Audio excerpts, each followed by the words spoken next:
Good morning guys, got a really quick mission today. I'm going to replace the speakers in my Nissan Interstar. It's basically just a Renault with a Nissan badge, because whenever I take it in apart in this van, it's got Renault stickers everywhere. Currently the speakers sound absolutely terrible. I don't know if they've just been abused or if they're just too old or what, but yeah, today's mission is to replace these speakers. It's going to be a very short video because it's really easy to do, so let's get stuck straight in. First of all, I'm going to show you just how crap they are and play the radio, but not for very long so I don't get a copyright claim, and I'll show you just how terrible they sound.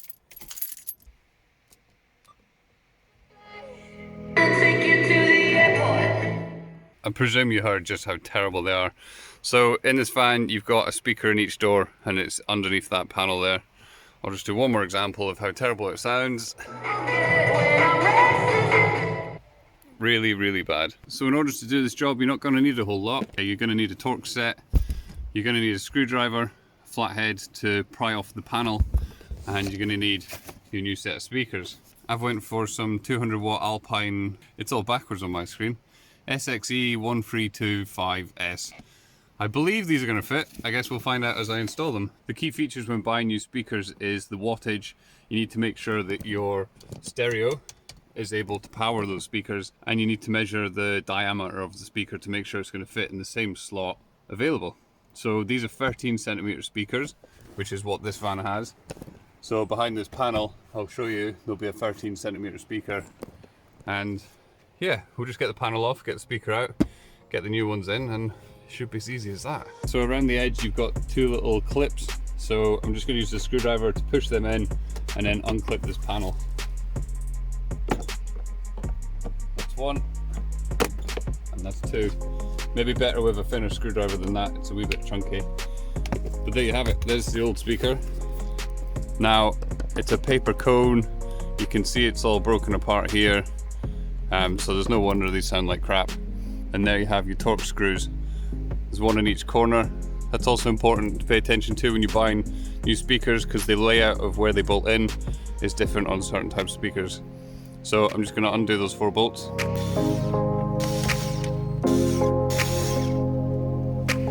And now the speaker should just lift out. It's worth noting that, of course, I haven't disconnected from the battery, which means these cables are carrying current. I would encourage that you disconnect from the battery. I'm not going to, purely because it's in this little plastic socket, so it's pretty well protected. It's not as if I'm going to touch the cables themselves. So I'm just going to disconnect that and hope I've bought the right speakers that are going to connect with the same terminal. So there's just a little peg on the side, I guess you'd call it a peg. You just push that in and then it'll disconnect, just like that. Old speaker off, job done. So let's see what comes in this box. There is honestly on eBay and Amazon so many different speakers you can buy. I think these ones had quite a good reduction on them. I think originally they were around the 90 quid mark and I got them for about 40. So I'm hoping they're alright. The reviews were good, so before I even get stuck in, it's worth comparing the two speakers, just seeing that the screw holes are all going to line up, and as you can tell, it's absolutely perfect. The next thing, which I had already checked online, you need to make sure that the depth of the speaker is the same, because there's only so much room in the door to take the next speaker. Be warned, these are 2 giant magnets on the back of these, so don't let them get too close to each other. And then the final thing is making sure that it's the same connection, which it doesn't look like it is. So typically, nothing's ever easy. The 2 connectors there go horizontally, and the 2 connectors on the new speakers go vertically. So I'm going to dismantle this and find a way of wiring it to the speaker.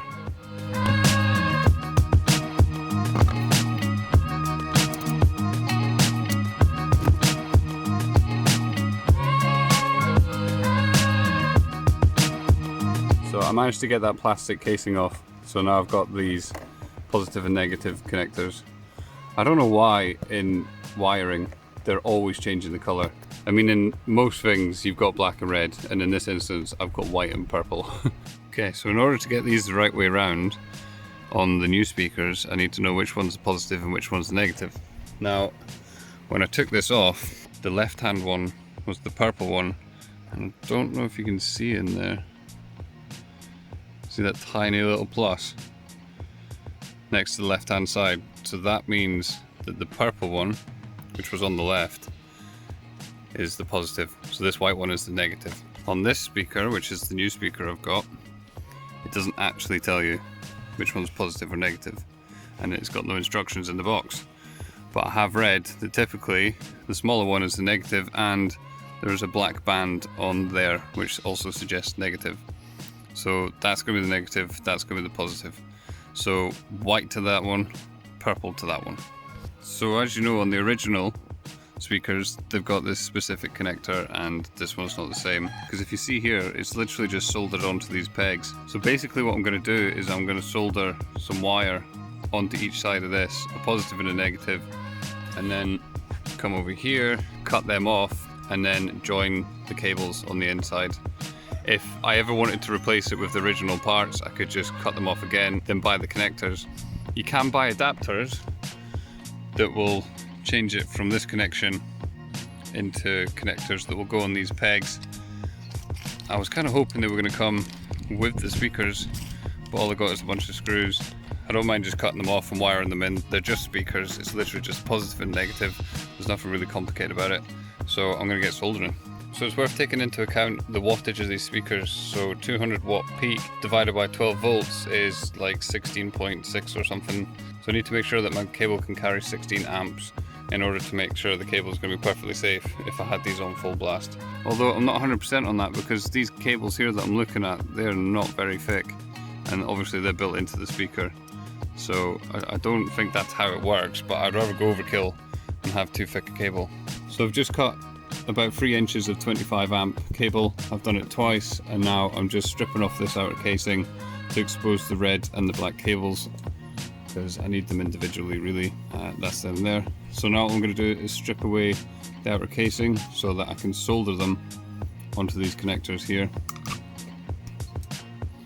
So just exposing that copper wire on the inside. So there we've got 2 blacks and 2 reds, and they're all stripped on each end. So I'm going to start with the black because it's marked here with the black band on this cable here. Now I could solder it to this connection point here, or if you had the right type of terminal to clip on, you could attach that and clip it on, but I don't have. Or I could solder it directly there, which is where they've soldered the cable on. There's little holes in those pegs, so in theory you could feed the cable through, twist it up, and then solder on. But I think for ease of use, I'm literally just going to solder it directly onto there, because there's nothing else going on behind there. It's literally just the 2 cables connecting to those 2 pegs. So let's get soldering.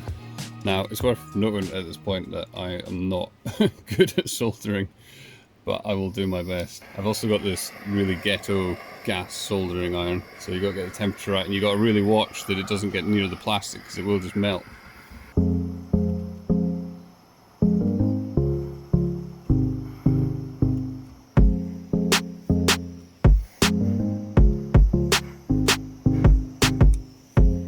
That's very good and strong. It's well soldered. So now I'm just going to do the red onto this one, and then do the exact same with the other speaker, and I'll see you in a second.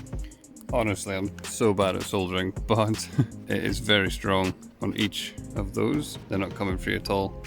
So there we have it, 2 speakers with the negatives and positives, and then connecting them on. I've actually just been looking at these and think that if I actually just feed the cable into them and then use my crimpers, I'll be able to just crush them onto the cable and then wrap them up with electrical tape, and I reckon that'll be a really good bond. So I'm going to try that on one of them. If it's no good, I'll just cut it off and then I'll use a different type of connector. So if you remember me saying, the purple should be the positive one, which means that the white one is the negative. So I'm going to go ahead and push the negative cable into this little connector. It's quite a good fit, that. And then just going to crush it with my crimpers. That's actually worked really well. I can pull on that and it's not coming out at all. What I should have done, now that I've done that, should have put some heat shrink material on that, and then that would have helped bond even further.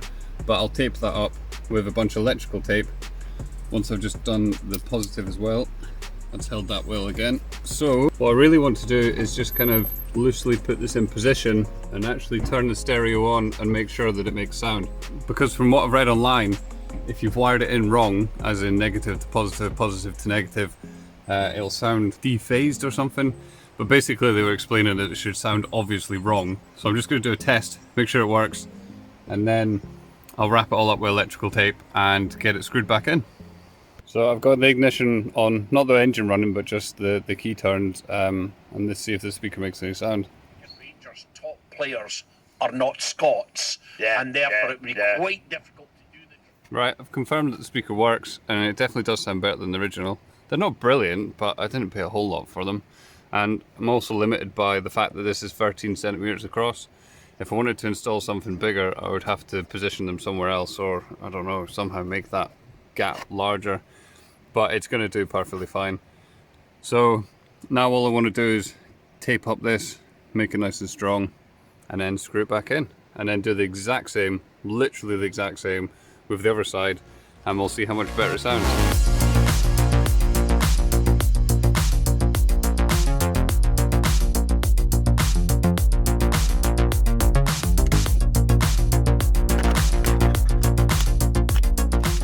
So that should be it for the grand total of around 40 quid. Should have 2 new speakers and it should sound an awful lot better. So here's a quick example.